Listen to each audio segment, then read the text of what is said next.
আজ ২১শে ফেব্রুয়ারি মহান শহীদ দিবস ও আন্তর্জাতিক মাতৃভাষা দিবস। ১৯৫২ সালের এই দিনে বাংলাকে রাষ্ট্রভাষার স্বীকৃতি আদায়ের আন্দোলনে প্রাণ দিয়েছিলেন সালাম, বরকত, রফিক, জব্বার ও শফিউর সহ নাম না জানা অনেকে।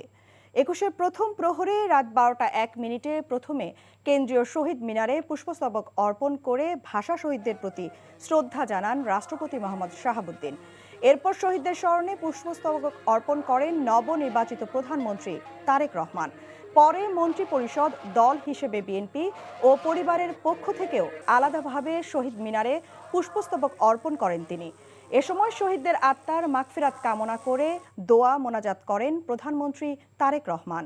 পরে ভাষা শহীদদের প্রতি শ্রদ্ধা জানান বিরোধী দলীয় নেতা ও জামায়াতে ইসলামীর আমির ডক্টর শফিকুর রহমান, জাতীয় নাগরিক পার্টি আহ্বায়ক নাহিদ ইসলাম সহ বিরোধী দলীয় সংসদ সদস্যরা।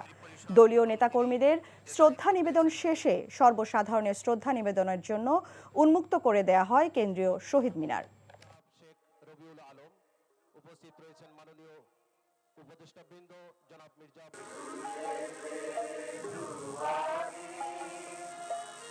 নাগরিক পার্টি বাংলাদেশ জামাতে ইসলামীর আমির ডক্টর শফিকুর রহমানের নেতৃত্বে